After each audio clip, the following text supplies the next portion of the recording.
கர்த்தருடைய பரிசுத்த நாமம் மகிமைப்படுவதாக. ஆண்டவராகிய இயேசு நாமத்தில் உங்களை வாழ்த்துறேன். இந்த செகண்ட் பால்க் பைபிள் இன்ஸ்டியூட் வகுப்புகளில் நாம் இங்கே கூடியிருப்பது தேவனுடைய சுத்த கிருபை. வணக்கம். கர்த்தருக்கு கொடாட கூடிய நன்றி. கரகத்திற்கு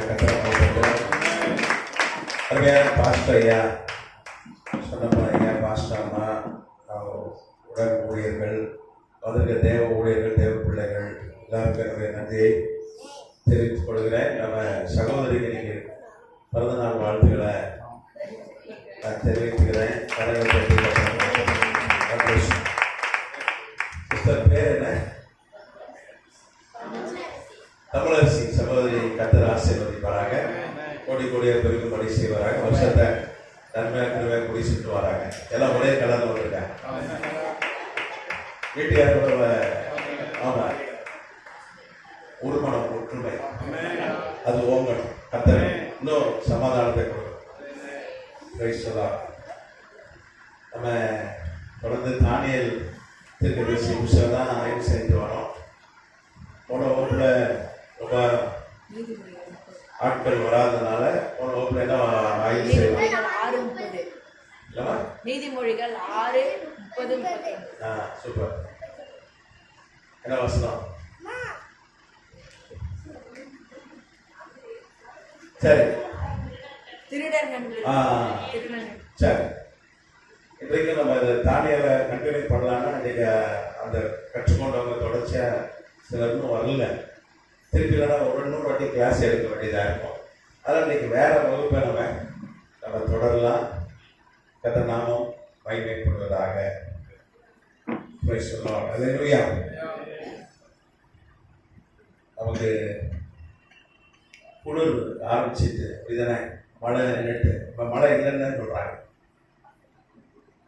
குளிர் இப்போ குளிர்லாம் ஒன்றும் இல்லை. அங்கே ஒரு அடி பனி தான் பெய்யுது. இஸ்ரேல்லாம் ஒரு அடி பனி இருக்கும். நமக்கு ஒன்றும் இல்லை. சரி, இந்த குளிரை சாக்கா வச்சுட்டு வராதவர்களை கர்த்தர் தொடரணும். அல்லேலூயா.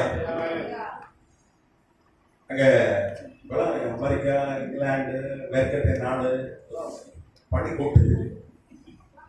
கிறிஸ்மஸ் காலம் அதெல்லாம் வெளியே தான் சுற்றிட்டு இருக்காங்க. அவங்களுக்கு அது பழகி போச்சு. அப்படிதானே, பனியை கொட்டுது. சரி, வேத புத்தகத்துலேருந்து ஒரு பாடம், ஹெர்மெனெட்டிக்ஸ் ஒரு பாடம்.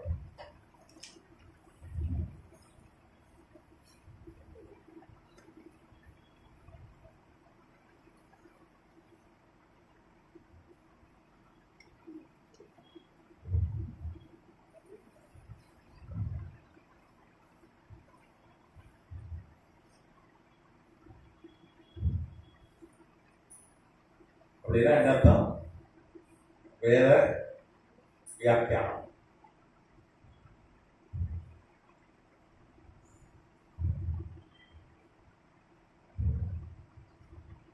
வேதத்தை எப்படி வியாக்கியானம் பண்ணுறது? வேதத்தை புரிந்து கொள்வது அவ்வளோ ஈஸி இல்லை. சுவிசேஷ நூலை ஈஸியாக புரிஞ்சுக்கலாம். ஆதியாகமம் கூட ஆமாம் புரியுது, நிறைய வரலாறு இருக்கு, புரியுது. ஆனாலும் அது பின்னாடி இருக்கிற ஆவிக்குரிய அர்த்தங்கள் நமக்கு தெரிய மாட்டேங்குது. சிலது வேணுமே ஆண்டவர் என்ன பண்ணியிருக்காரு, மறைப்பொருளாக வச்சிருக்காரு. பைபிளில் ஒரு விடுகதை மாதிரி வச்சிருக்காரு, அடையாளம் புறமாக சொல்லியிருக்காரு.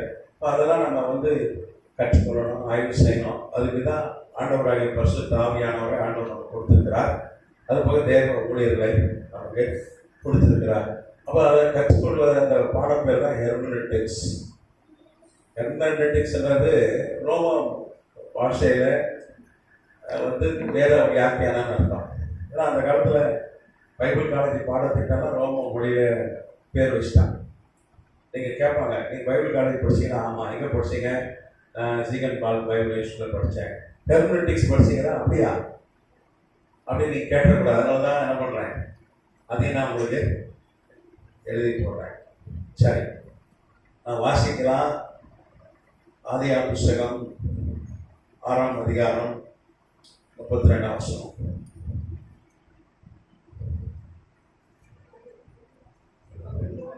மன்னிக்கலாம், 5ஆம் அதிகாரம் 32ஆம் வசனம்.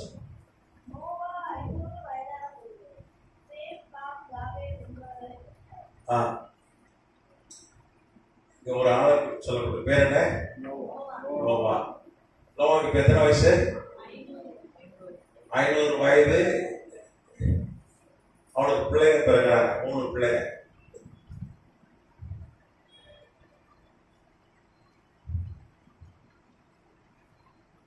சேம், அப்புறம் யாபேத்.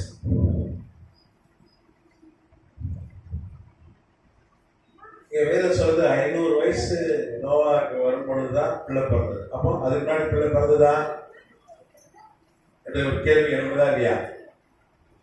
சொல்லுங்க. இல்ல, நோவாக்கு 500 வயசு ஆகும்போதுதான் பிள்ளை. அதுக்கு முன்னாடி பிள்ளைகளே இல்லை. நீங்க பாத்தீங்கன்னா அந்த காலத்துல நீங்க ஆதாம் கர்த்தர் உண்டாக்கின பொழுது ஒரு முழு மனிதனாக எடுப்பிலே உண்டாக்கிட்டார். நம்ம ஏற்கனவே நிறைய காரியங்களை இந்த காயின் ஆபேல் அந்த காரியத்தெல்லாம் ஆய்வு செய்த போது நிறைய காரியங்களை நாம் பார்த்துட்டோம். இதுக்கு ஒரு வசனம் வாசிக்கலாம். மல்கியா 2:15 வாசிங்க. மல்கியா 2:15.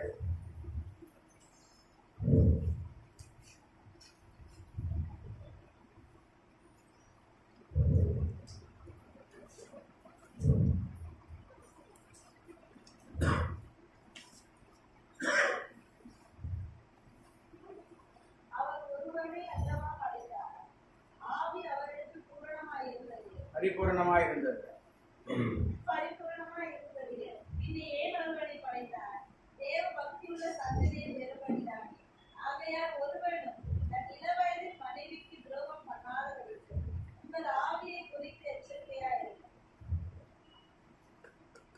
இங்கே வேதம் சொல்லுது, ஆண்டவர் ஒருவனை அளவா படைத்தார், ஆவி அவரிடத்தில் பரிபூர்ணமாயிருந்தது. அப்போ அவர் சர்வபலம் உள்ள தேவன். அவரு ஒரே ஒரு ஆளைதான்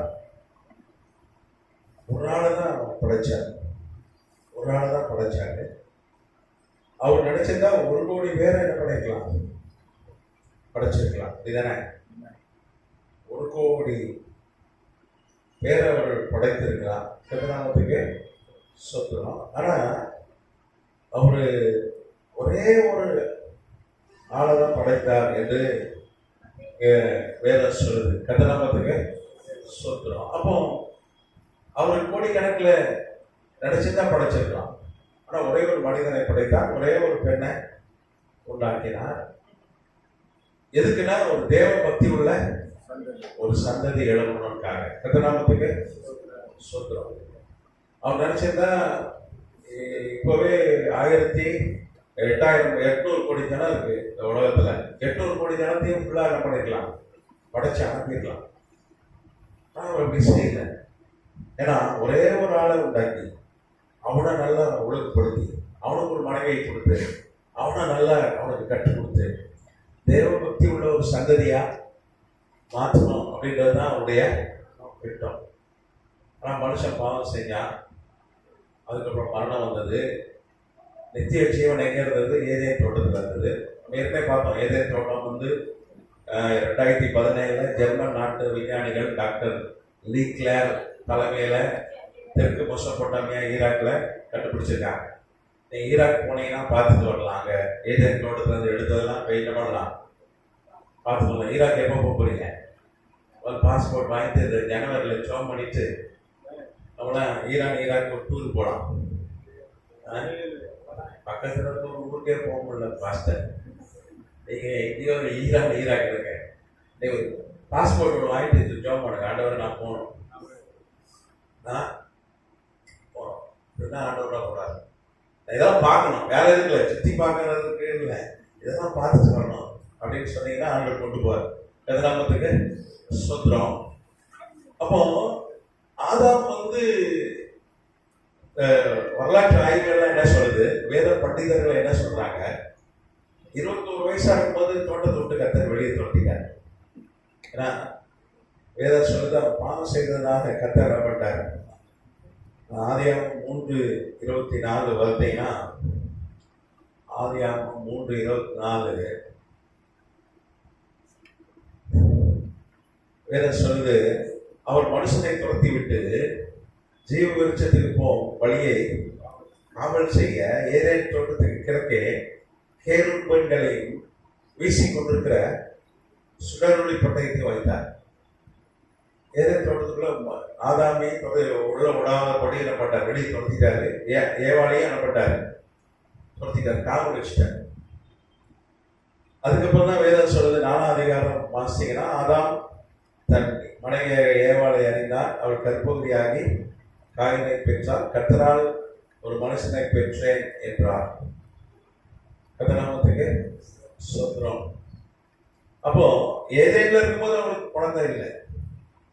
ஒரு முழு வாலிபனாக ஏவாளும் அப்படி ஒரு மனுஷி முழு மனுஷன். இப்போ ஏதேன் தோட்டத்துல அவனுக்கு கொஞ்ச நாள் தான் இருந்தாங்க. அவன் செஞ்சவன கத்தரப்பட்டார், அவனை வெளியே துரத்திட்டாரு. அவங்க இழந்து போனாங்க, நித்திய ஜீவனை இழந்து போனார்கள். ஏன்னா வேதம் சொல்றது, பாவம் செய்யற ஆத்மா சாகும், பாவத்தின் சம்பளம் மரணம். அதான் பாவம் செய்யணும் மரணம் வந்துச்சு. அதான் ரோமர் 5:12 வாசிக்கிறோம். அதான் பாவம் செய்யறதாலதான் மரணமே வந்துச்சு. இல்லைன்னா இந்த கிறிஸ்துமஸ்லாம் இருக்காது. ஆண்டவராகிய இயேசு கிறிஸ்து இந்த பூமியில் மனுஷனா வந்து பிறந்திருக்கவே மாட்டார். சிலுவை இருக்காது, கரெக்டா, வயசாகாது, அப்படிதானே. திடீர்னு ஒரு 10 வருஷம் கழிச்சு ஒரு நாளை பார்த்தா நமக்கு அதிர்ச்சியா இருக்கு, முடியலாம் நிலையா இருக்கு, கரெக்டா, வயசாயிருக்கு. அம்மா போட்டோ பார்த்தாலே நமக்கு ஆச்சரியமா இருக்கு. சின்ன வயசு போட்டோ எப்படி இருந்தானா எப்படி ஆயிட்டேன். ரொம்ப பேருக்கு வயசாகிறது ரொம்ப கவலை, அப்படிதானே. என்ன பண்றது, வயசு ஆயிட்டு தான் போகுது. நம்ம கண்ணு தெரிஞ்சு வந்து ஒரு இளமையா அந்த ஆட்களை இப்ப பார்க்கும்போது ரொம்ப தள்ளாடி இப்படி இருந்தாரே, இப்படி ஆயிட்டாரே அப்படின்னு ஒரு தோணுது, அப்படிதானே.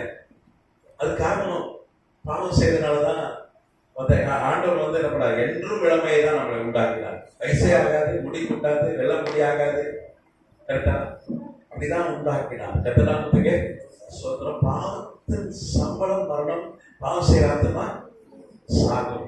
வேற சொல்றது, பாவம் செய்யறோம் பாவத்துக்கு அடிமை, பிசாசு அடிமை. அதனால ஆண்டவர் என்ன பண்ணார், ஏதேன் தோட்டத்தை விட்டு அவனை வெளியே துரத்தினார். வேத பண்டிதர்கள் வரலாற்று ஆய்வாளர் என்ன சொல்றாங்க, ஆதாம் எத்தனை வயசுல காயின் பிறந்தான்? காயினை எத்தனை வயசுல காயினை பெற்றானா? காயின் பிளஸ் ஒரு பெண் பிள்ளை. அந்த பிள்ளை பேர், பெண் பிள்ளை பேர் என்ன? ஆவான்.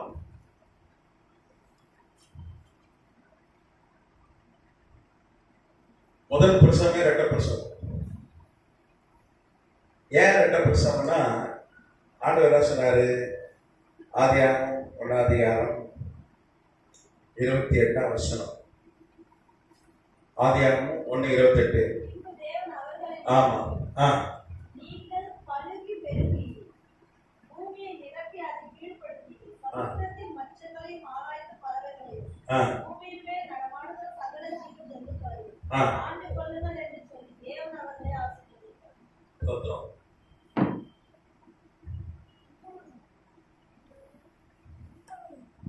எத்தனை வயசுல காயினையும், அப்புறம் அவனுக்கு ஒரு தங்கச்சி ஆவான், ரெண்டு பேரும் கர்த்தர் எத்தனை வயசுல மன்னிக்கணும், ஆதாம் எத்தனை வயசுல பெற்றெடுத்தான்? 21 வயசுல. இது ஆச்சரியம் இல்லை. இந்த காலத்துல அன்னைக்கெல்லாம் பத்திரிகை செய்தி, ஒரு 12 வயசு பையனுக்கு குழந்தை பிறந்துட்டு பத்திரிகை செய்தி. எத்தனை வயசு? நீங்களும் கேட்டிருப்பீங்க டெலிவிஷன்ல செய்தி, 12 வயசு பையனை அப்பாயிட்டான். அதான் 21 வயசுல அப்பானது பெரிய ஆச்சரியம் இல்லை. அதுவும் எத்தனை வருஷத்துக்கு முன்னாடி? 6000 வருஷத்துக்கு முன்னாடி. அது ஒரு பெரிய ஆச்சரியம் அல்ல. அப்போ இப்பவே பாத்தீங்கன்னா சில ராஜஸ்தான் சில இடங்கள்லாம் பாத்தீங்கன்னா சின்ன வயசுல கல்யாணம் பண்ணிடுவாங்க. அப்படிதானே? நம்ம மகாத்மா காந்தி தேசப்பிதா அவர் எத்தனை வயசு கல்யாணம் செய்யுமா? எத்தனை வயசு? 10 வயசு. எத்தனை வயசு? பெரிய படிப்பாளி. நம்ம தேசத்துக்கு சோதனை அவர் தலைமையில நமக்கு சோதனை அடிச்சது. ரூபா நோட்லயே யார் படம் போட்டிருக்கு? அவர் படம் தான் போட்டிருக்கு. அப்படிதானே? அவருக்கு எத்தனை வயசுல கல்யாணம்? 10 வயசு. அப்போ சின்ன வயசுல திருமணங்கள் இப்போ நடக்கிறது, இப்போ கூட நடக்குது, வெளியே தெரியாது. இப்பெல்லாம் போக்சோ சட்டத்தை போட்டுருவாங்க. ஆணுக்கு 21 வயசு, பெண்ணுக்கு 19 வயசுல அரசாங்கம் நிர்ணயம் பண்ணியிருக்காங்க. ரெஜிஸ்டர் பண்ணணும்னா ரிஜிஸ்ட்ரேஷன் டிபார்ட்மெண்ட்டுக்கு ஆணுடைய வயசு 21 இருக்கணும் கவர்மெண்ட்டுக்கு, பெண்ணு வயசு எத்தனை இருக்கணும்? 19 தான் ரெஜிஸ்டர் பண்ணுவான். பையன் 20 வயசு பையனுக்குலாம் ரெஜிஸ்டர் பண்ண முடியாது. அரசாங்கம் வச்சிருக்காங்க. இப்போ அதையும் குறைக்கலாம்னு நினைக்கிறாங்க அரசாங்கம். 21 ஒரு 19 ஆக்கிடலாமா அப்படின்னு யோசிச்சுட்டு இருக்காங்க. ஆக்கினாலும் ஆக்கிடுவாங்க. சரி, அப்போ 21 வயசுல ஆதாமுக்கு காயினும் ஒரு பெண் பிள்ளை ஆவானும் பிறந்துட்டாங்க, ரெட்ட பசங்க. அது காரணம் என்ன? அன்னைக்கு கர்த்தர் ஆதாம் ஏவாளை உண்டாக்கி அவங்களுக்கு திருமணம் தான் போனாரு. ஆதியிலே ஏதேனிலே 2 பேரையும் ஒரே சரீரமாக இணைத்தார். அப்படிதானே? ஆண்டவர் சொன்னாரு, நீங்க ஒரே சரீரம் என்ன அப்படிதானே சொன்னாரு. 23ஆம் வசனம் ஆதியாகமம் 2:23. அப்பொழுது ஆதாம், இவள் என் எலும்பில் எலும்பும் என் மாம்சத்தில் மாம்சமாய் இருக்கிறார், இவள் மனுஷனிலிருந்து எடுக்கப்பட்டபடியால் மனுஷி என்று எண்ணப்படுவாள் என்றார். பேர் வைக்கிறதே யாரு? ஆண்டவனோட பேர் வைக்க அவன்கிட்ட கொடுத்துட்டாரு. ஏமா நீ ஏதாவது ஒரு பேர் வை. அப்ப ஆதாம் பொண்டாட்டிக்கு அவன் தான் என்ன பண்ணா? ஏவான்னு பேர் வைத்தான். அவன் தான் பேர் வைக்கிறான். அப்புறம் 24ஆம் வசனம் சொல்லி, இது நிமித்தம் புருஷன் தன் தகப்பனையும் தன் தாயை விட்டு தன் மனைவியோடு இசைந்திருப்பான், அவர்கள் ஒரே மாம்சமாய் இருப்பார்கள். ஆதாமும் அவன் மனைவி ஆகிய இருவரும் நிர்வாணிகளாக இருந்தும் வெட்கப்படாது இருந்தார். இப்ப 2 பேரும் கணவன் மனைவி, வேதம் ஒரே சரீரம் ஒரே மாம்சம். இப்ப ஆண்டவர் அவங்களை ஆசீர்வதிக்கிறார். 2 பேரையும் அவன் தான் கல்யாணத்தை நடத்துனது யாரு? அவர் தான். இப்போ அந்த சர்ச்சில் பாஸ்டர் கல்யாணம் நடத்துறோம். அன்னைக்கு ஆண்டவர் தான். அது பாட்டு வேற பாடுறோம். ஏதேனில்லாம் அதிகமான அந்த பாட்டு தெரியுமா? பொண்ணு மாப்பிள்ளை உட்கார்ந்து இருப்பாரு கல்யாணத்துல, கிறிஸ்துவ கல்யாணத்துல. பொண்ணு அங்கிருந்து வருவாங்க. அப்போ அந்த பாட்டு பாடும்போது தான் உள்ள நுழைவாங்க. ஏன்? ஃபர்ஸ்ட் திருமணத்தை உலகத்துக்கு கொடுத்தது யாரு? ஆண்டவர் தான். முதல் திருமணத்தை நடத்துனது யாரு? அவர் தான். நடத்தி முடிச்சுட்டு ஆசீர்வதிச்சார். என்ன சொல்லி ஆசீர்வதிச்சாரு? அதுதான் ஆதியாகமம் 1:22 வாசனம்.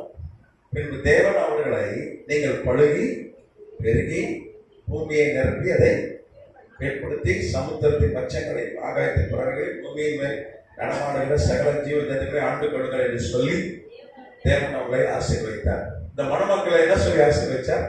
நீங்க பழுகி பெருகி எவ்வளவு பிள்ளை பெற்று முடியுமா பெற்று இந்த பூமி என்ன பண்ணுங்க, நிரப்புங்கள் ஒரு ஆசீர்வாதம். 6000 வருஷத்துக்கு முன்னாடி. இன்னைக்கு பூமி சமைக்கப்பட்டிருக்கிறது உணவுப் பொருட்களுடைய காரியங்கள், சீதோஷண நிலைமை மாற்றம், மனிதனுக்கு இருக்க ஸ்ட்ரெஸ். அதுக்கப்புறம் திருமண வயது என்ன ஆயிடுது? ரொம்ப லேட் ஆயிடுது. அப்படிதானே? ஒரு குறிப்பிட்ட வயசுக்குள்ள பெண்களுக்கு திருமணம் பண்ணுவது இன்றைக்கு குறைந்து கொண்டு வருகிறது. ஆண்களுக்கும் திருமணம் செய்வது குறைந்து கொண்டு வருகிறது.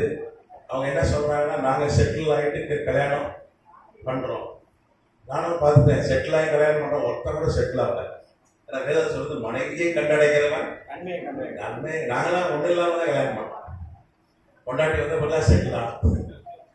அதுவும் சட்டம். ஆமா, ஒண்ணு கிடையாது. பொண்ணு தர ஆள் இல்லை. ஆமா, பொண்ணு கொடுக்க ஆள் இல்லை. சரி, அப்போ மனைவியை கண்டடைகிறவன், இப்போ மனைவி கொண்டு வருவாங்க, டவுரி கொண்டு, அப்படி அல்ல. இப்படி நினைக்கிறோம், ஓ பொண்டாட்டி வீடு வாசல் தங்கம் பணம் அது வாங்குறது போல இருக்கு.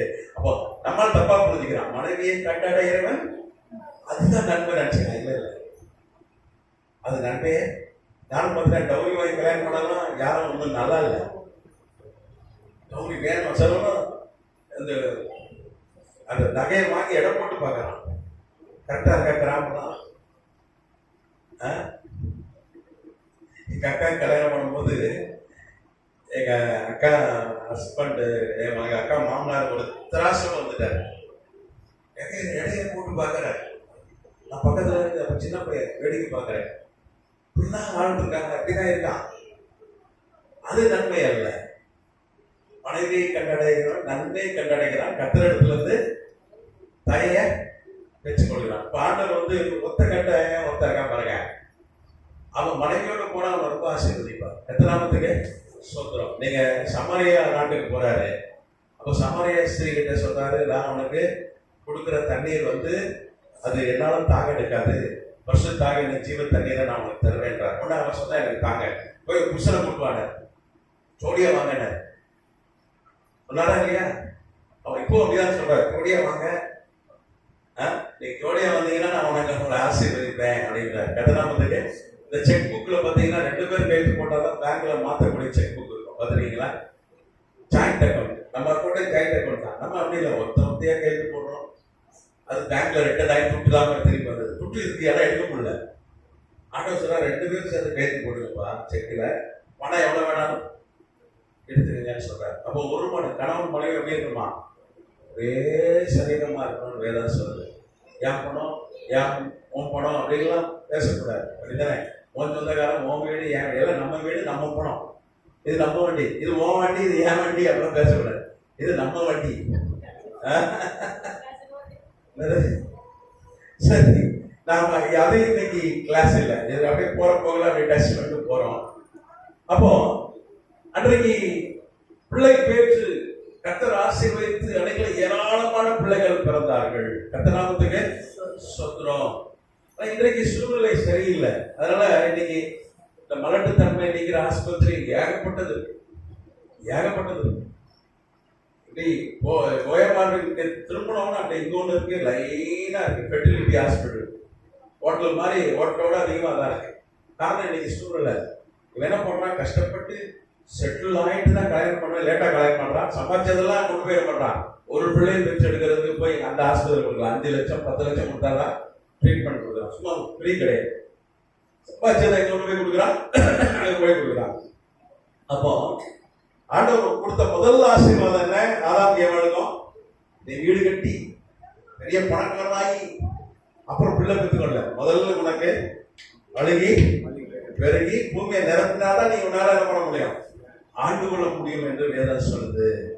ஏன்னா வேதம் சொல்லுது, பிள்ளைகள் எப்படி இருக்காங்களா அவங்கதான் கர்த்தரால் வரும் சொத்து. அதான் சொத்து, ஃபர்ஸ்ட் சொத்து பிள்ளைங்க தான். அதுக்கப்புறம் பலவான் கையில் இருக்கிற அம்பு அவங்க தான். அப்போ அன்னைக்கு ரொம்ப பிள்ளை பேட்டுக்கு தடையே இல்லை, தடையில்லாத காலம், மலடியே கிடையாது. அன்னைக்கு எல்லாருக்கும் பிள்ளை பிறந்தது. நீங்க பாத்தீங்கன்னா ஆதாம் எத்தனை வயசு வரைக்கும் உயிரோடு இருந்தான்?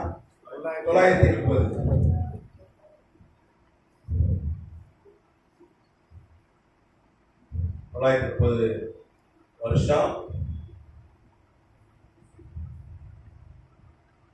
உயிரோடு இருந்தால்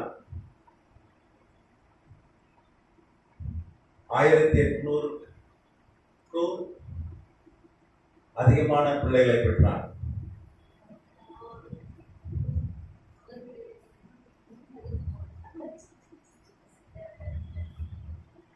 நான் போன இந்த காயின் ஆவியலை கொடுத்து உங்களுக்கு வகுப்புகள் எடுக்கும்போது நான் அந்த ஆதாரத்தெல்லாம் உங்களுக்கு கொடுத்தேன்.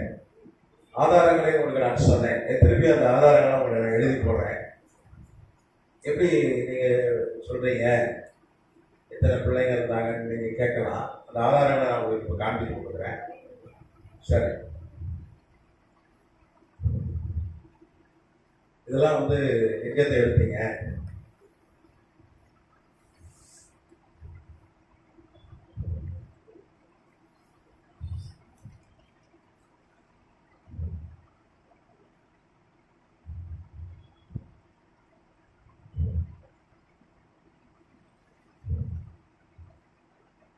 கேள்வி.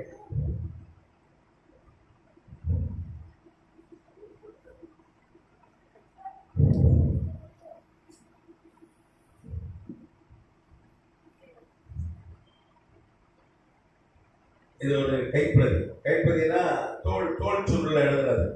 தோல்ல தான் அந்த காலத்தில் எழுதுவாங்க. தோல்ல எழுதப்பட்ட புக்கு கேவ் ஆஃப் ட்ரெஷர்ஸ். அதுக்கப்புறம் வந்து கிட்டாப் அலி மகால், அதுவும் வந்து பார்த்தீங்கன்னா தோல் சுற்று எழுதுறாரு. மேனுஸ்கிரிப்ட் கிட்டாப் எல்லாம் வரலாற்று பதிவுகள்.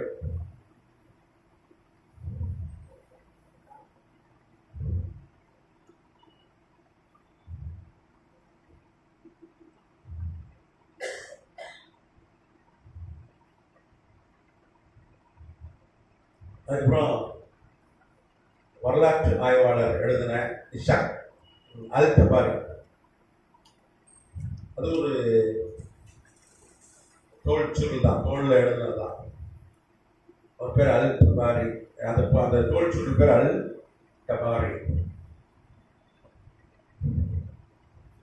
அது எழுதுன அந்த வரலாற்று ஆசிரியர் ஆய்வாளர் பேர் வந்து இபின் இஷாக்.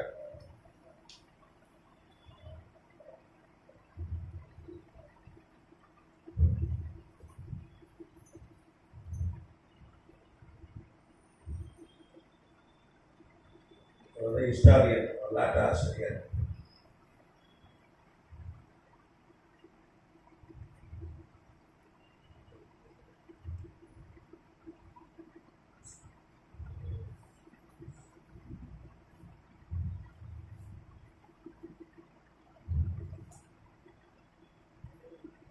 அதுக்கப்புறம்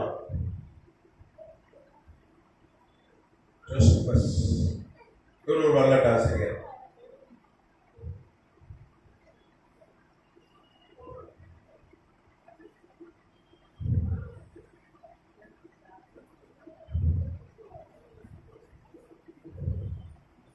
இவரும் ஒரு வரலாற்று ஆசிரியர். ஜோசபஸ்.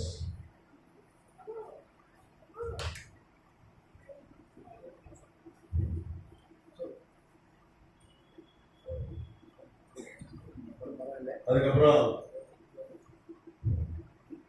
சிரியக்,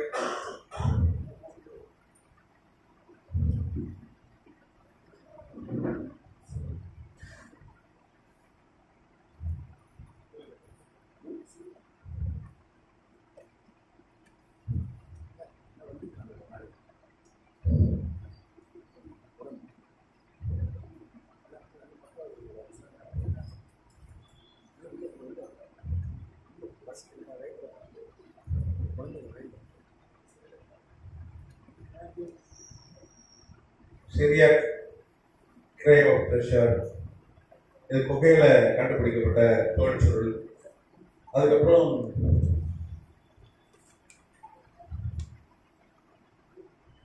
பெர்ஷிட் ரபான் ஒரு வரலாற்று நூல், அதுவும் தோல்ல தான் தோல் சுருள் எழுதுறது.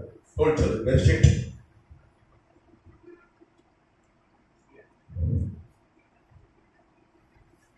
பெர்ஷிட் ரபா.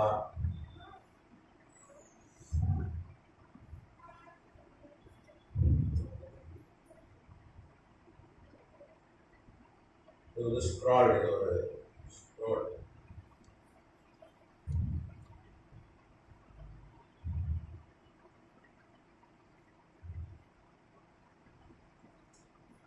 இதான் இந்த இந்த இந்த இந்த ஆதாரங்களை என்ன சொல்றதுன்னா, ஆதாம் வந்து பைபிளே போட்டு 930 வருஷம் வாழ்ந்தான். அவனுக்கு 1800க்கு அதிகமான பிள்ளைகள் பிறந்தார்கள் என்று வேதம் சொல்லுது, வரலாறு சொல்லுது. இன்னைக்கு பார்த்தீங்கன்னா காயின் பிறக்கும் போது காயின் கூட 2 சகோதரிகள் பிறந்தாங்க.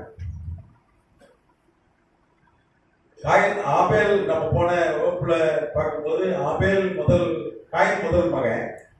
ஆனா ஆபேல் 2வது மகன் கிடையாது. 2 பேருக்கு 40 வருஷம் வித்தியாசம்.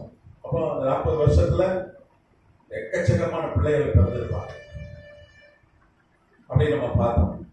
கரெக்டா பார்த்தோமா இல்லையா? இப்போ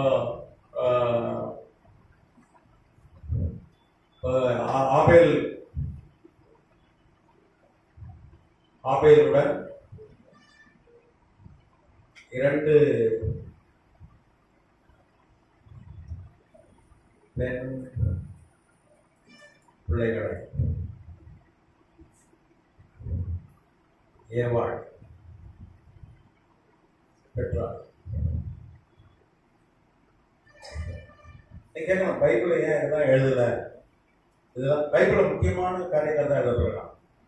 அந்த காலத்துல பல செல்போன்ல வள வள வள வளன்னு பேசணும், அப்படிதானே? ஆனால் அந்த காலத்துல இப்படி ஃபோன் வசதி தான் கிடையாது. தூரமான இடத்துக்கு தண்ணி தான் அடிப்பான், டெலகிராம் ஸ்டார்ட் இமிடியட்லி, உடனே பொருட்டு வா. இந்த மாதிரி ஷார்ட்டாக தான் இருக்கும் தந்தி. அதே மாதிரி தான் ஆண்டவர் நமக்கு ஒரு தந்தி மாதிரி தான் ரொம்ப சுருக்கமாக பைபிளை நமக்கு கொடுத்துருக்கிறார். எல்லாமே எழுதுனா வைங்க, பைபிளை வந்து வாழ்நாள் முழுக்க கூட நம்மளால் படிக்கிறது கஷ்டம். ரொம்ப பெரிய புத்தகம் ஆகிடும், நம்மளால தூக்கிட்டு வர முடியாது, அப்படிதானே? இந்த சின்ன பைபிள் இவ்வளோ தனியாக இருக்கா அப்படின்னு இப்பயும் பயப்படுறாங்க. பைபிள் ரொம்ப பெருசாக இருந்தால் நிச்சயமாக பைபிள் பக்கமே ஐயோ இந்த கிறிஸ்தவனே ஆகக்கூடாதுப்பா, பெரிய பெரிய பைபிள் படிக்க சொல்கிறாங்க. கரெக்டா? சரி, ரைட்டு. அப்போ இதெல்லாம் வந்து இன்னும் நிறைய ஆதாரங்கள் இருக்கு, நான் கொஞ்சம் உங்களுக்கு கொடுத்துருக்கேன். இந்த ஆதாரங்கள் என்ன சொல்லுதுன்னா, அதாம ஒரு 21 வயசுல அவனுக்கு முதல் பிள்ளை பிறந்துட்டான். அப்போ 1800 அதிகமான பிள்ளைகளை பெற்றான். எத்தனை நாமத்துக்கு சொத்துறோம். ஆபேல் பெற்றெடுக்கும் 3 பிள்ளைங்க. இப்போ ரீசெண்டா ஒரு ஆப்பிரிக்க பெண்மணிக்கு 8 பிள்ளைகள் பிறந்ததா நியூஸ்ல பார்த்தேன். எத்தனை பிள்ளைங்க? 8. குவார்டர்லெட் அப்படின்றாங்க. குவார்டர்னா 8 தானே? கரெக்டா சார்? குவார்டர் 4 தெரியல. 8 பிள்ளைங்க. குவார்டர் 8 இல்ல, ட்ரிப்ளெட்னா 3. இது ட்ரிப்ளெட், 2னா ட்வின்ஸ். அப்ப கர்த்தர் வந்து அன்னைக்கு பழகி பெருங்க அவரு ஃபர்ஸ்ட் அஜெண்டா மனிதன் கொடுத்த முதல் வேலை என்னன்னா, பூமி காலியா இருக்கு, என்ன பண்ண நிரப்பு. அது இஸ்ரேல் ஜனங்க இப்ப அதை கரெக்டா செய்யலாம். சர்வசாதாரணமா 15 பிள்ளைங்க எல்லாம் இருக்கு.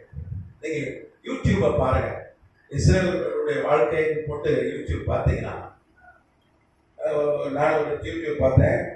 ஒரு 19 வயசு பையனுக்கும் ஒரு 18 வயசு வரைக்கும் கல்யாணம் பேசுறாங்க. எப்படி கல்யாணம் பேசுறாங்கன்னா, அவங்க ஜபா ஆலயத்துல மெம்பரா இருக்காங்க. ஜபா ஆலயத்துல ஒரு ரபி இருக்கார், ஒரு பாஸ்டர் இருக்கிறார். அவர் முன்னிலையில 2 பேரும் உட்கார வச்சு பேசிட்டு பிறகுதான் வந்து திருமணத்தை வந்து அதை நிச்சயம் பண்றாங்க. அப்ப அந்த பெண்ணு கேட்கிறா அந்த பையனை பார்த்து, உங்க வீட்டுல எத்தனை பசங்கன்றான். அவன் சொன்னா 10 பேர் தான். இவன் திருப்பி கேட்கிறான், உங்க வீட்டுல எத்தனை? 15 கேட்டு வை ஸ்மால் ஃபேமிலி அப்படின்றா. என்ன 10 பசங்க தான், சின்ன குடும்பம், என்ன சின்ன குடும்பம், இந்த ஒன்னே ஒண்ணு பெத்த மாதிரி அவன் கேட்கிறான். அப்போ நீங்க பாத்தீங்கன்னா 15 சர்வசாதாரணமா 10 பிள்ளைங்க 15 பிள்ளைங்க இஸ்ரேல் மக்களை இன்னைக்கு பெற்றுக்கொண்டு கேட்டா, நீங்க பழுகி பெருகி பூமியை கர்த்தர் நிரப்ப சொல்லியிருக்காரு. நீங்க பாத்தீங்கன்னா இஸ்ரேல் ஜனங்கள்லாம் படிக்காத போல இருக்குது. பொதுவாக நம்ம சொல்லுவோம், படிக்காத பிள்ளைகளா பெற்றுக்கொள்ளணும், இது ஒரு நாகரிகமற்ற செயல் நம்ம நினைக்கிறோம். ஆனா உலகத்திலே நாகரிகமான ரொம்ப படித்த பெண்கள் யாரு? இஸ்ரேல் பெண்கள். எல்லாரும் விமானம் ஓட்டுவாங்க. எல்லாருக்கும் என்ன ஓட்ட தெரியும்? இது யாருக்கா பிளேன் ஓட்ட தெரியுமா?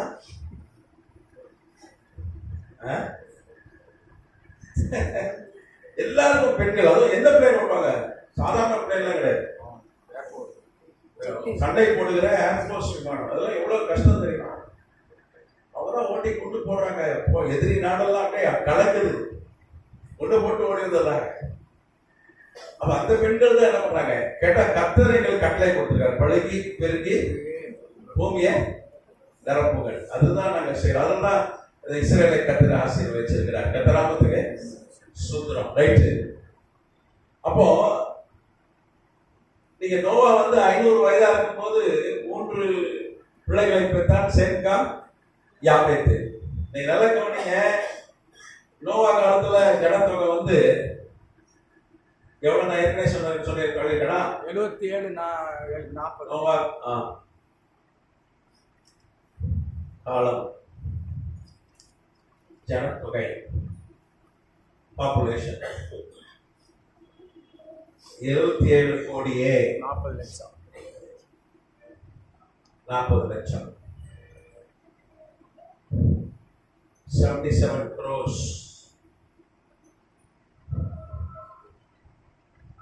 40 lakhs.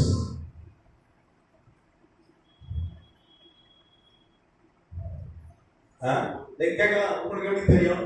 The World Population Forumனு ஒன்று இருக்கு.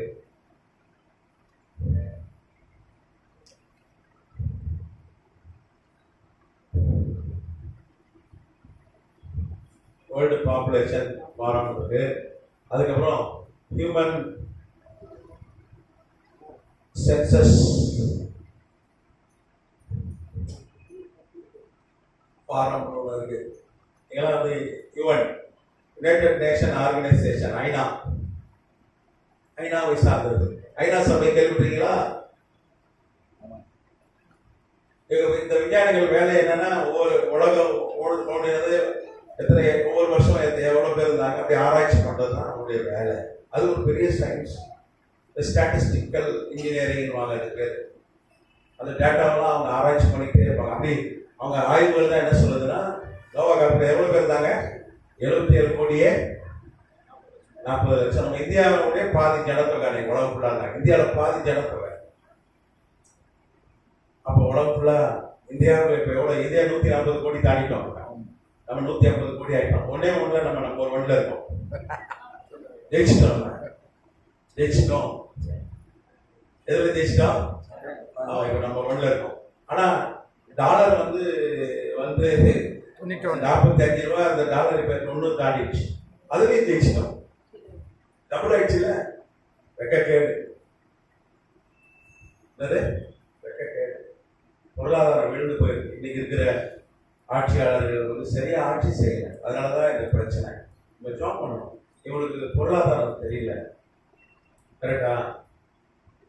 பொருளாதாரம் தெரியல. ஆனா எலெக்ஷன்ல ஜெயிக்க தெரியுது. எப்படா ஓட்டு வாங்கி ஜெயிக்கலாம், என்ன பண்ணலாம், அதுல கரெக்டா இருக்காங்க. ஆனா பொருளாதாரம் சுத்தமா தெரியாதனால இன்னைக்கு என்னாச்சு? டாலருக்கும் இந்தியாவோட நிகரான மதிப்பு 90, 100 வந்துருமா? சீக்கிரத்துல என்ன ஆயிருமா? 100 வந்துடும். அப்ப இப்ப யோசிச்சு பாருங்க, எவ்வளவு பெரிய அடி நமக்கு, எவ்வளவு விலைவாசியில ஏறிடும். நஷ்டம். எக்ஸ்போர்ட்லாம் பெரிய நஷ்டம். திருப்பூர்ல நிறைய துணி ஏற்றுமதி பண்றாங்க, இல்ல முட்டை எங்க போகுது, நம்ம நிறைய பொருட்கள் தங்க நகை செஞ்சு அனுப்புறோம். எல்லாருக்கும் அடி நமக்கு. டாலர் ஏறிச்சுன்னா அடி. அதை பத்தி கவலைப்படுறதுக்கு யாரும் இல்லை. நான் சொல்றது, மத்திய அரசு தான் ஆட்சி செய்யறாங்க. அவங்க தான் கவலைப்பட்டு மனிதர்கள், நம்ம மக்கள் மீது அக்கறை இருக்கா இல்லையான்னு தெரியல. 2 மதங்க அடிச்சுக்கிட்டு சாங்கடா, நீங்க அடிச்சாதான் எங்களுக்கு நல்லதுன்ற அஜெண்டா தான் இருக்கா என்னன்னு தெரியல. கூட மதுரையில கூட பார்த்துருப்பீங்க, ஒரு பெரிய மத கலவரம் வர பார்த்துது. கர்த்தர் பாதுகாத்தார். கர்த்தராமத்துக்கு ஒரு பெரிய அயோத்தியா ஆக்குவோம் அதுன்னு சொல்றாங்க. இப்படிதானே அவங்க ஆட்சிக்கு வந்தாங்க. அவங்க அஜெண்டாவே அப்படித்தானே. அதனால நம்ம ஜோம் பண்ணோம், நம்ம தேசத்துல மதக்கலம் வரக்கூடாது, அவங்க நல்ல நீதிபதிகள்லாம் வேணும்னு ஜோம் பண்ணோம். நீ சட்டத்தின்படி தீர்ப்பு கொடுக்குற ஒரு நீதிமன்றம் எப்படி தீர்ப்பு கொடுக்கணும்னா சட்டப்படி தான் தீர்ப்பு கொடுக்கணும். சொந்தமா மனசுல தோன்றது நினைக்கிறதெல்லாம் தீர்ப்பு கொடுக்கவே கூடாது. அதனாலதான் பெரிய குழப்பங்கள் ஏற்படுது. நம்ம ஜோம் பண்ணோம், நீதிபதிகள்லாம் நேர்மையா இருக்கணும். சட்டம் என்ன சொல்லுவோம்? விருப்பு வெறுப்பு இல்லாம சட்டத்தின் பால் நம்ம அன்றைக்கு நம்ம இந்திய அரசியல் அமைப்பு சட்டம் அதன்படிதான் நம்ம பண்ணோம். தீர்ப்பு கொடுக்கணும். ஜோம் இதெல்லாம் சொல்லி ஜோம் பண்ணோம். பாயிண்ட்ஸ் ஜோம் பண்ணாதான் கர்த்தர் தலையிடுவார். ஏன்னா இந்த உலகம் பொல்லாங்கனுக்குள் கிடக்கிறது. உலகத்தின் அதிபதி யாரு? பிசாசு. அவன் அப்படிதான் செய்வான். அவன் பொய்யனும் பொய்க்கு பிதாவமா இருக்கிறான். அதனால நம்ம நாமத்துக்கு சொல்றோம். அப்போ 77 கோடியே 40 லட்சம் பேர் அன்னைக்கு நோவா காலத்துல இருந்தாங்க. வேதம் சொல்லுது, ஆதியாகமம் 6ஆம் அதிகாரம் 8-9.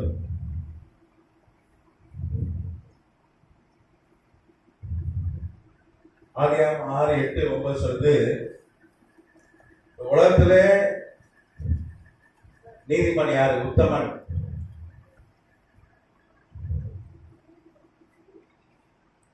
நோவா. யார் சொல்றா? வாசிங்க.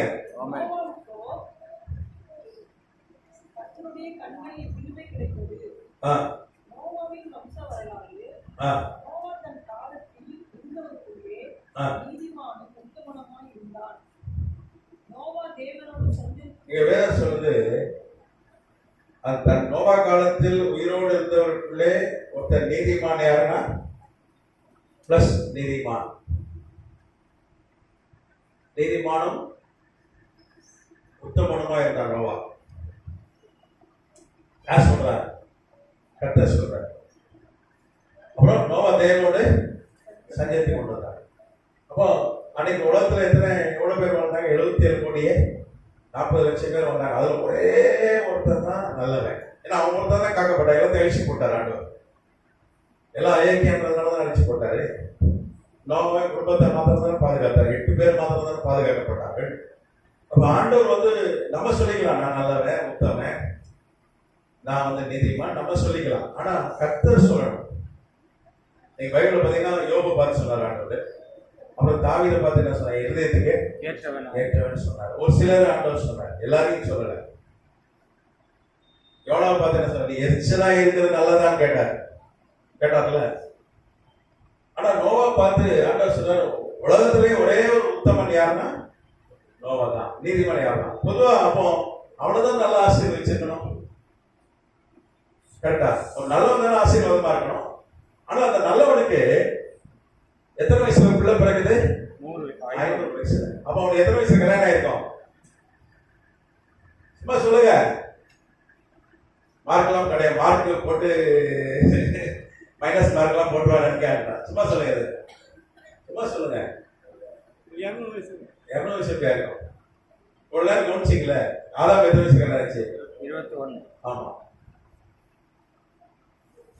இந்த காலத்துல ரொம்ப சீக்கிரமா ஆதாம் நோவா வரலாற்று ஆய்வு சொல்ல நோவாக்கு 20 வயசுல கல்யாணம் ஆயிடுச்சு. எத்தனை வயசுல? ஏங்க 15 வயசுல கூட கல்யாணம் ஆகுது அந்த காலத்துல. சரி, நம்ம 20 வச்சுப்போம்.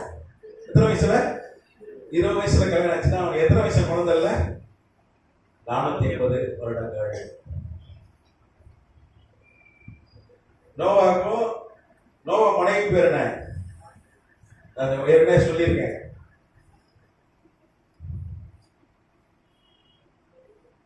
சொல்லிருக்கேனா?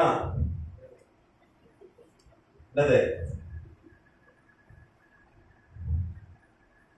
சொல்லுங்க. சொல்லுங்க. எம்சாண்டா? அது யாரு எம்சாண்ட்? சொல்லுங்க.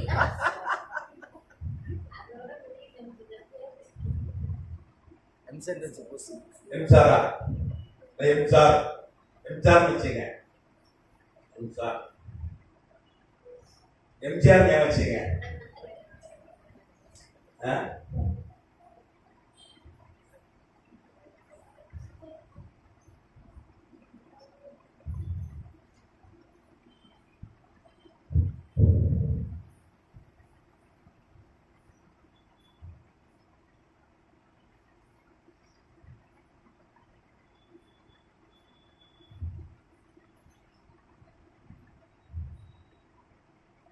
நோவுடைய மனைவி பேர் எங்க இருக்கு அப்படின்னு நீங்க கேட்கலாம். கேட்க தோணுதா இல்லையா?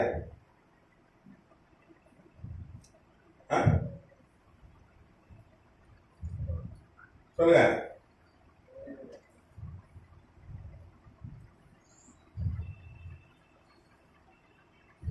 சரி,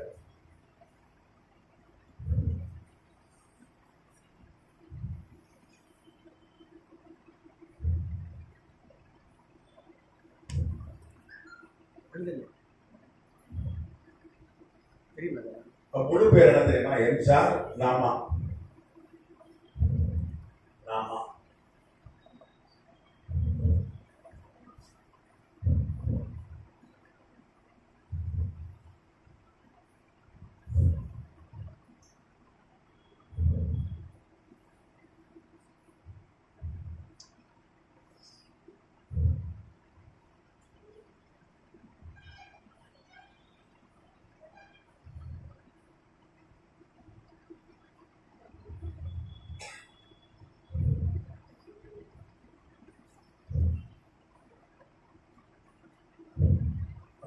எம்சாரா இதுதான். எம்சாரா நாமா. சரி, நீங்க பாத்தீங்கன்னா இந்த எம்சாராவும் நோவாவும் எத்தனை வயசு கல்யாணம் ஆச்சு? அவருக்கு 20 வயசு, இந்த மாதிரி ஒரு 18 வயசு இருக்கும். இப்ப எத்தனை வருஷம் பிள்ளை இல்ல? சும்மா சொல்லுங்க. 500 வருஷம் தான் பிள்ளை பிறந்தா அப்ப எத்தனை வருஷம் பிள்ளை இல்ல? 480 வருஷம் பிள்ளை இல்ல. அப்பா,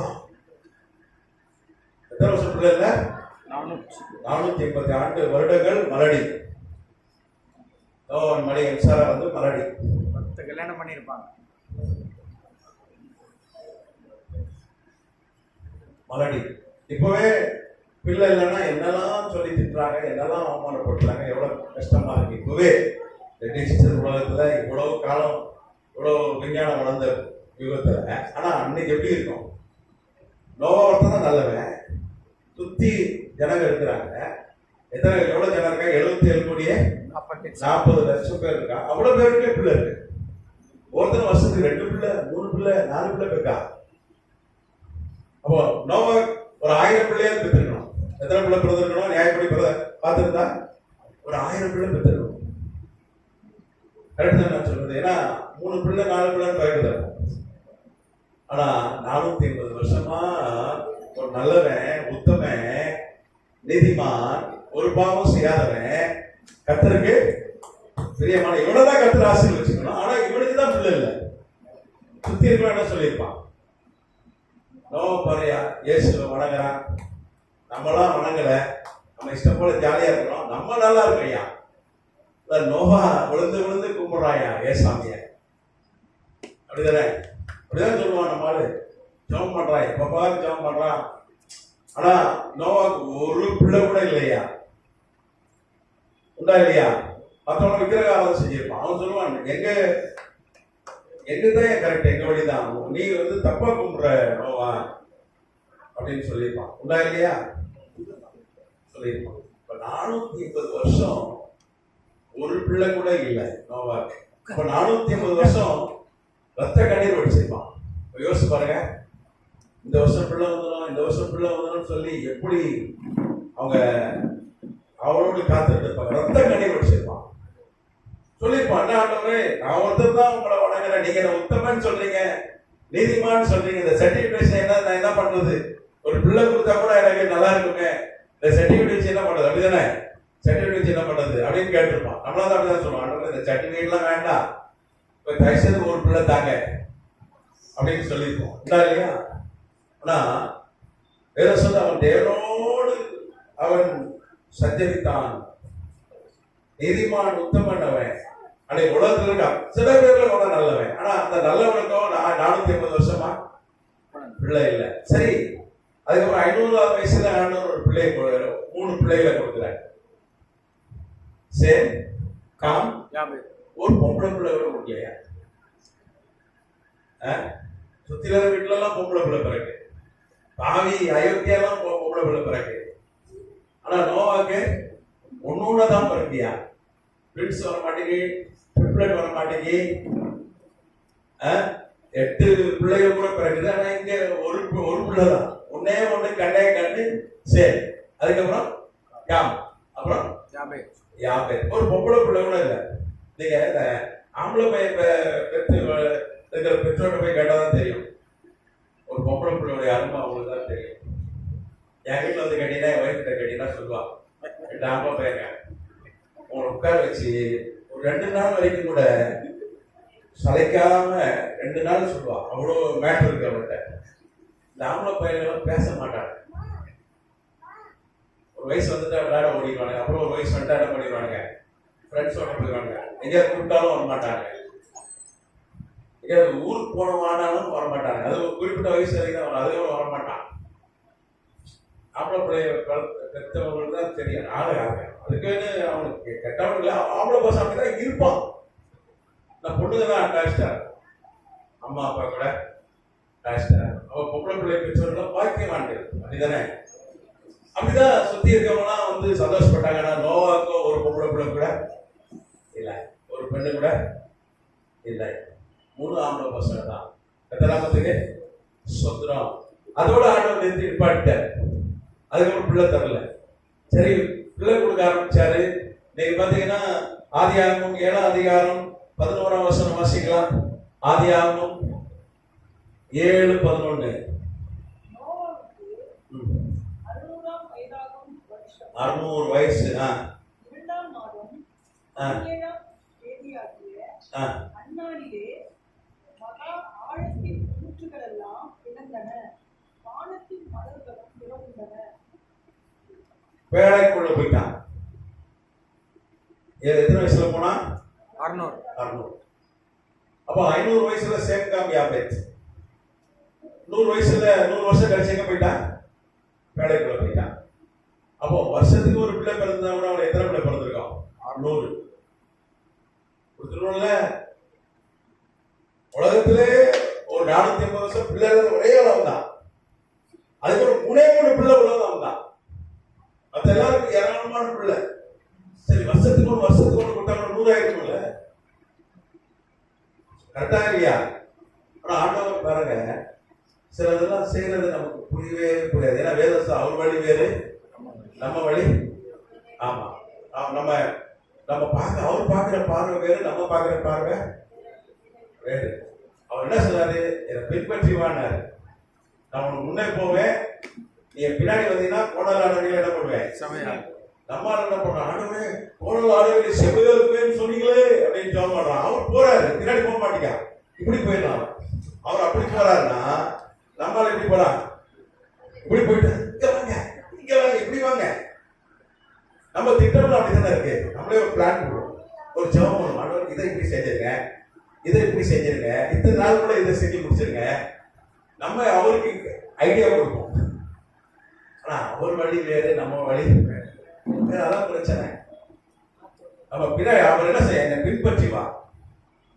வேதனைட்டு அப்படிதான் சொன்னேன், பின்பற்றி வா. நான் என்ன பண்ணுவேன்? உயர்த்துவேன், ஆசிரியர் தலைநாக்க உடனே பின்பற்றி போனோம். நான் முன்னே போய் என்ன பண்ணுவேன்? கோணல் அளவில் சமயம். நீங்க பின்னாடியே வந்தீங்கன்னா கோணல் அளவில் என்ன பண்ணுவேன்? நம்ம பின்னாடி போறதே இல்லை. அவர் பின்னாடி போறது ரொம்ப கஷ்டம் தான், ஈஸி கிடையாது. சிலுவை எடுத்துட்டு தான் போகணும். ஆனா போனா ஆசீர்வாதம். எத்தனாமத்துக்கு சோதரம். அப்போ நோவா நல்லா கவனிக்கணும். 3 பிள்ளை பிறந்தபோது நினைச்சிருப்பான், வருஷம் பிள்ளை பிறந்து நமக்கு நிறைய பிள்ளைகளை ஆண்டவர் தந்துருவார்னு நினைச்சேன். ஏன்னா அன்னைக்கு ஆயுஷ் நாட்கள் எவ்வளவு ஏராளம். அதிகமா வாழ்ந்தது யாரு? 969 யாரு? எத்துசலா.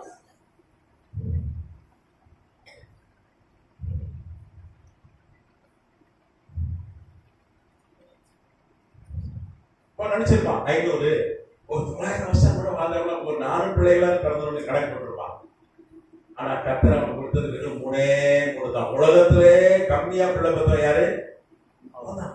77 கோடி ஜனம், 77 கோடி ஜனம்.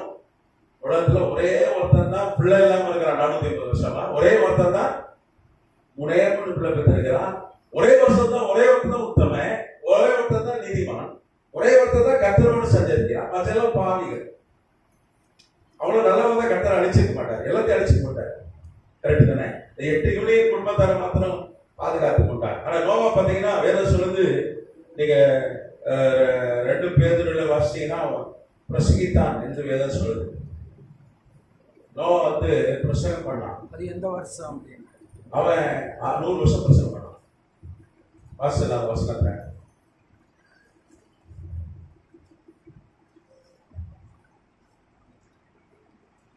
அப்போஸ்தலனாகிய பேதுரு எழுதின 2ஆம் நிருபம் 2ஆம் அதிகாரம் 5ஆம் வசனம்.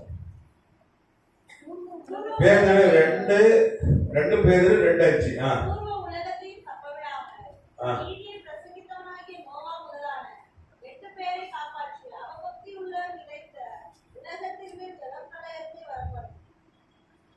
அப்ப ஊழியம் செஞ்சான். வரலாற்று ஆய்வுகள் என்ன சொல்லுது? 100 வருஷம் என்ன பண்ணான்? ஊழியம் செய்தான். எத்தனை வருஷம் ஊழியம் செஞ்சான்? உலகத்துல அதிகமா ஊழியம் செஞ்சான் தான். 100 வருஷம் ஊழியம் செஞ்சான். ஒரு பக்கம் ஊழியக்காரன், ஒரு பக்கம் உத்தமன், ஒரு பக்கம் நீதிமான். ஆனா அவனுக்கு தான் ஒண்ணும் நடக்க மாட்டேங்குது. கர்த்தரோடு சஞ்சரிக்கிறான். அவனுக்கு தான் என்ன நடக்க, எல்லாம் பிள்ளைகளா இருக்கிறாங்க. ஆனா அவனுக்கு 450 வருஷம் பிள்ளை இல்லை. அவன் மனைவிக்கு மலடின்ற பட்டம். கரெக்டா? அவனை ஒதுக்கிதான் வச்சிருப்பாங்க. பிள்ளைகள் என்ன பண்ணிடுவாங்க? இன்னைக்கு ஒதுக்கி வைக்கிறாங்க, ஒதுக்கி வச்சிருவாங்க. ரத்த கண்ணீர் வச்சிருப்பாங்க. அதுக்கப்புறம் 500ஆவது வயதுல 450 வருஷம் கழிச்சு பிள்ளை கொடுக்குறாரு. ஒண்ணு தராரு, அடுத்த வருஷம் 1 தராரு, அடுத்த வருஷம் 3வது எடுத்துட்டாரு. 100 வருஷம் பிரசங்கம் பண்ணலாம். எத்தனை வருஷம்? 100 வருஷம். ஒரு ஆள் ரட்சிக்கப்படாது. அது வேற விஷயம். என்ன சொல்லியிருப்பாங்க? உனக்கே ஒன்னத்தையும் காணடா, நீ வந்து என்ன பண்ற? அப்படிதானே? இப்போ உடம்பு சரியில்லாம ஒரு ஆள் போய் கத்தர் உன்னை சுகமாக வர என்ன பண்ணுவான்? முதல்ல நீ நல்லா வாங்கலாம். ஒரு கடைக்காரன் போய் என்ன பண்ணு, கடன் வாங்கி கடனை கொடுக்க முடியாம ஒருத்தர் கத்தர் உன் கடனை மாற்றுவார், உன்னை ஆசீர்வதிப்பார்னா உன் கடனை முதல்ல அழைச்சிட்டு வையா, அவரை அழைக்க சொல்லியா. உண்மை அப்படிதானே? தானே உண்மை? ஆமா. நோவா பிரசங்கம் பண்ண ஒருத்தரும் கேட்கல, நீ ஏன் 450 வருஷம் மறுபடி உன் மனைவி, உனக்கே பிள்ளை இல்லை, அது இப்பதான் வந்து உனக்கு ஒரு 3 பிள்ளை பிறந்திருக்கு, உனக்கே ஒண்ணு காண, எங்களை வேற வந்து இருக்கிற, இதெல்லாம் சொல்லுவான். உண்டா இல்லையா? ஏன்னா அன்னைக்கு எல்லாம் நல்லா இருந்தான், எல்லாம் வசதியா இருந்தான், ஒரு ஃபெர்டைல், அன்னைக்கு ரொம்ப செழிப்பு, உணவுக்குள்ள செழிப்பு. அதனால ஒருத்தனை ஏற்றுக்கொள்ளல. நீங்க பாருங்க, ஆண்டுகிட்ட யார் வருவா தெரியுமா? பிரச்சனை இருக்கதான் வருவான். நல்லா இருக்கும் அவன் ஜெபம் பண்ண மாட்டான், நல்லா இருக்கும் வரவே மாட்டான். கரெக்டா? ஒருத்தருக்கு வியாதியே இல்லை, ஒருத்தர் கை நிறைய பணம் இருக்கு, சொந்த வீடு இருக்கு, வீட்டுல சண்டை இல்லை, பிரச்சனை இல்லை, எல்லா பிள்ளைகளும் நல்லா படிக்கிறாங்க. கரெக்டா? அவங்க வரவே மாட்டாங்க. கூப்பிட்டு பாருங்க, எனக்கு நான் ஏன் ஜெபம் பண்ணணும், நான் ஏன் சர்ச்சைக்கு வரணும் கேட்பான். உண்டா இல்லையா? பிரச்சனை தான் தேவை வரலாம். கரெக்டா? அன்னைக்கு எவனுக்கு பிரச்சனை இல்லை, எல்லாம் நல்லா இருக்கான். ஆனா ஒரு பையன் கேட்கல. ஆனா நோவா ஒரு காரியம் செய்தான். அதான் வேதம் சொல்லுது 2 பேதுரு 2:5 பூர்வ உலகத்தை தப்ப விடாமல் நீதியை பிரசங்கித்தவனாய நோவா முதலான 8 பேரை காப்பாற்றி அவபக்தி உள்ளவர் நிறைந்த உலகத்தின் மேல் ஜலப்பிரளயத்தை கர்த்தர் வர பண்ணினார். 8 பேர் மாத்திரம் காப்பாற்றப்பட்டாங்க. அந்த 8 பேர் யாரெல்லாம்? நோவா, நோவாவுடைய மனைவி எம்சார்,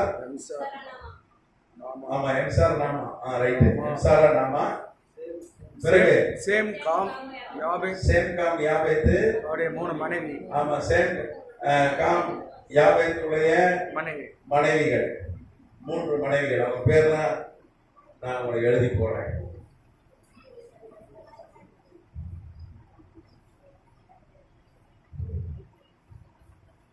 மனைவி 30 ஆச்சா? சரி, நான் அடுத்த வகுப்புல கண்டினியூ பண்றேன். நீங்க ஒரு நல்ல கவனிங்க, இவங்க 8 பேர் மாத்திரம் கேட்கப்பட்டார்கள். அப்போ பேர பிள்ளைங்க இல்லையா? பேர பிள்ளைங்க இல்லையா? நீங்க நல்லா கவனிங்க. சேமுக்கு 100 வயசு, பேழக்குள்ள போகும்போது சேமுக்கு எத்தனை வயசு? 100 வயது. காமுக்கு 99 வயது. யாபேத்துக்கு 98 வயது. இவனுக்கு கல்யாணம் எத்தனை வருஷம் ஆச்சு? 80 வருஷம் ஆச்சு. யாருக்கு? சேம். காமு கல்யாணம் எத்தனை ஆச்சு? 79 வருஷம் ஆச்சு.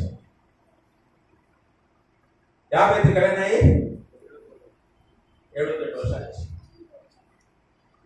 இப்பட்டா வருஷம். இவனுக்கும் பிள்ளை இல்லையா? இப்போ யோசிச்சு பாருங்க, இவனுக்கும் பிள்ளை இல்லை. ஆண்டவரை தேடி என்ன ஆகும்? எல்லாம் ஏசிப்பான். நோவாக்கு தான் பிள்ளை இல்லை. அவன் பிள்ளைகளுக்காக பிள்ளையை கொடுக்கலாம்ல. ஆனா சேமுடைய மனைவி 80 வருஷம் மலடி, காமுடைய மனைவி 79 வருஷம் மலடி, யாபேத்துடைய மனைவி 78 வருஷம் மலடி. இப்ப யோசிச்சு பாருங்க, கர்த்தர ஊக்கமா தேடுற ஒரே குடும்பம், அந்த குடும்பத்தோட தான் காப்பாத்தினார், எல்லாத்தையும் அழிச்சு போட்டார். அப்ப நல்லவங்களுக்கு செய்யணுமா வேண்டாமா? நம்மளாத்தான் அப்படிதானே. ஒருத்தர் நல்லா இருக்கான், அவன் நல்லவன், அவன் நல்ல ஆசீர்வாதமா இருக்கான். அவன் ஒருத்தர் வாடகை வீட்டுல தான் கெட்டவன். நம்ம அப்படிதானே கணக்கு போடணும். நீ ஒழுங்கா உண்மையா ஜோமுன் அப்பதான் கர்த்தர் சொந்த வீட்டை கொடுப்பார். நீ வாடகை வீட்டுல இருக்கிறதுனால உனக்கு நீ பாவி அப்படி சொல்ற உண்டா இல்லையா? ஆனா அது நோவாக்கு தான் பிள்ளை இல்லை, 450 வருஷம் மலடியா ஆண்டவர் அவங்கள அனுமதிச்சிட்டாரு. பிள்ளைகளுக்காவது ஒரு பேர பிள்ளைய பார்க்கிற கிருப்பையாவது கொடுத்துக்கலாமே, கொடுக்கல. இந்த பேழைக்குள்ள போகும்போது எத்தனை பேர் மாத்திரம் போனாங்க? 8 பேர். ஒரு பேர பிள்ளை கூட இல்லை. அப்படி பேர பிள்ளை இருந்தா நீங்க 80 வருஷத்துல ஒரு 6 வருஷம் ஒரு பிள்ளை பிறந்தா கூட 80 பேர பிள்ளை வந்திருக்கும், 79 பேர பிள்ளை வந்திருக்கும், 78 பேர பிள்ளை வந்திருக்கும். கரெக்டா? அந்த பேர பிள்ளைகளுக்கு பிள்ளை பிறந்திருக்கும். எப்படி பார்த்தாலும் ஒரு 1000 பேர் எக்ஸ்ட்ரா இருந்திருப்பாங்க. குறைஞ்சது இருந்திருப்பாங்களே. அவங்க மனைவிகள் வேற பிள்ளைங்க வந்திருப்பாங்கல்ல, வந்திருப்பாங்களா இல்லையா? அப்போ நோவா உள்ள நுழையும் போது எப்படி நுழைஞ்சிருப்பான்? ஒரு 1000 1500 ஆட்களோட தான் போயிருக்கணும். பேடக்குள்ள 8 பேரோட தான் போனான். ஏன் 8 பேரோட போனா? ஏன் இவ்வளவு பேர் நிறுத்தி வரல அப்படின்னு ஒரு கேள்வி எழுதுதா? எழுதா இல்லையா? நீங்க யோசிச்சு ஜாப் பண்ணி அடுத்த வாரம் எனக்கு சொல்லுங்க, முடிச்சுக்கலாம். சரி.